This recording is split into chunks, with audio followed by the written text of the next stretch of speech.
importante anche la partenza della tappa, dà risalto comunque a quello che è Fiume Veneto nel suo essere prima periferia del Pordenonese. Fiume Veneto sarà protagonista della 108esima edizione del Giro d'Italia, che toccherà ancora una volta il Friuli Venezia Giulia. La corsa, inizialmente ipotizzata con una partenza dalla regione, è stata invece influenzata da dinamiche internazionali e prenderà il via il 9 maggio dall'Albania, per concludersi il 1 giugno a Roma, dove l'arrivo è confermato per il terzo anno consecutivo. Il ciclismo è uno sport prettamente storicamente popolare e la gente si appassiona perché comunque unisce a molti livelli l'Italia, quindi potrebbe essere un bel riscontro di pubblico, credo.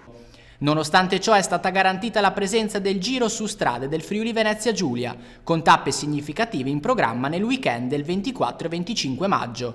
Sabato 24 maggio il percorso partirà da Treviso e arriverà in Friuli Venezia Giulia attraversando località come Udine, Cormonse e Manzano. Il passaggio toccherà anche Nova Gorica e Gorizia, simbolicamente legate al titolo di Capitale Europea della Cultura 2025. Domenica 25 maggio sarà invece il momento di Fiume Veneto, che per la prima volta ospiterà una partenza di tappa. Mi auguro che sia calorosa perché è un evento importante e credo che non sia mai successo a Fiume Veneto, quindi sì, spero che sia una bella giornata per un bel evento. Si tratterà della tappa più lunga del Giro, con 214 km e un dislivello di 3.900 metri.